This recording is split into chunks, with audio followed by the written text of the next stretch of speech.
Hi, this is Marlene, astrologer extraordinaire, and I'm going to talk again a little bit about astrology. And this is for somebody that might want to know a little bit more about astrology. Either you want to study astrology, or you may want to know what transits are, what does that mean. What it means is where are the planets in the sky right now, and what planets are they transiting in your particular chart, which is really helpful. It does get a little complicated. Once you get used to it, though, you'll kind of get the hang of it.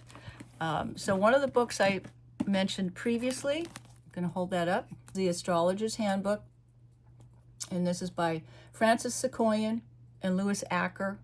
And this was the first book that I came across 35 years ago when I started studying astrology. So it does have all the way through it, like, I'll just show you. I don't know if that's going to show it backwards on camera. Honestly, I have no idea. Mars in the signs. So it'll go all the way through the planets in the different houses, the oppositions, the squares, the conjunctions. As far as transits, if you want to know a little bit more about the transits in the sky currently and how they're affecting you, then this book I highly recommend. This is called Planets in Transit, and this is by Robert Hand, who's a very well-known astrologer. He's probably been an astrologer, I'm thinking 50 to 60 years, maybe even longer. I believe he's still alive. His chart is in the very front of the book. What he does is he goes all throughout this book. He'll tell you, where the sun is in the sky right now. The sun in the sky right now just went into Gemini yesterday. So is that transiting your first house, second, third, all the way around up until the 12th house? You're going to have to know your birth time again to know exactly which house it's transiting. And then he'll go through all the way in this book, whether it's the sun, Mercury, Venus, Mars, Jupiter, all the way around the horn through each of the houses. And, obviously the sun, Mercury, Venus, their rotation is all pretty close in the sky. So they spend a shorter time going through the houses. It's still helpful to know that, but especially when you get to Mars, because that's going to depends on how big your house is, but Mars itself, can spend 6 to 7 weeks, up to 11 weeks plus in a sign. It has an odd orbit. So this is put together by, I think, one of the premier astrologers out there. He's world known on the circuit, and he used to do a lot of speaking engagements around the world. So again, Robert Hand, Planets in Transit. You'll probably find it on Amazon. And I tried to put the links down there before on the other book, and I couldn't get it to shorten a link. I know there's a way to do that. I don't know how to do it yet, because it just had this big long line embedded, and I thought, I am not going to post that, so I didn't do that. So now, here's two ephemeris right here. Ephemeris, Ephemeris. That's pronounced ephemeris. This is from 1900 to 2000. So, mine are pretty beat up. Because at first you're not going to know how to read one of these. This one's still beat up, and I still use it and keep it so it's taped up all over the place. But on the inside, because at first you might not know the outer symbols especially and what they mean. Also, it'll go through the phases of the moon, the solar eclipses, the lunar eclipses, so it'll tell you when those are happening from 1900 to 2000. So obviously, if you're doing a reading for somebody over 25, you're going to need this. And I'll just pull it to any page. There we go. So you can see what an ephemeris looks like. It looks pretty complicated. So it's another language. It takes a little time in learning that language.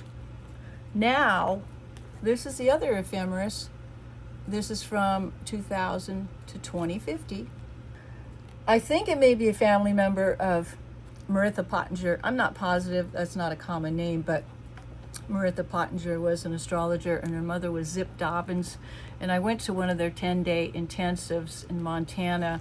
Zip Dobbins is no longer with us, but they did a mother-daughter class. That was, how long ago was it I went to that? I think 1996, 95 or 96. Anyhow, quite a long time ago.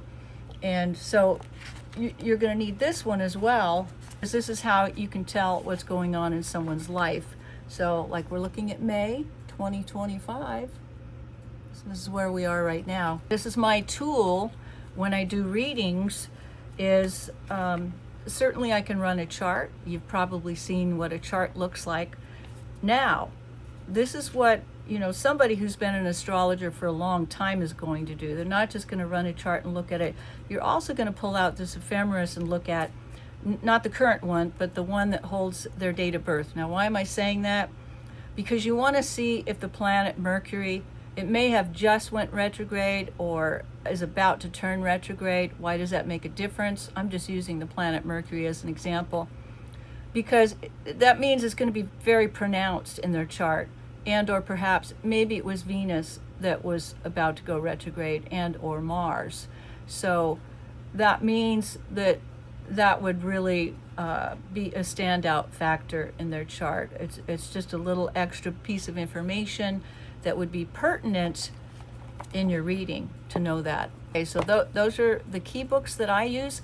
There's a whole lot more out there, but for myself, being an astrologer for 35 years, I can't tell you in the beginning, how often I would pull these out. Within 2 months' time, using the ephemerises, I was going around. Well, back then I didn't need that one. I only needed this one because when I started studying astrology in 1990, I only needed this one. So that's why the last remaining pages, the final years from 1990 to 2000, they're really all taped up big time because, that was the only ephemeris I needed to do a reading.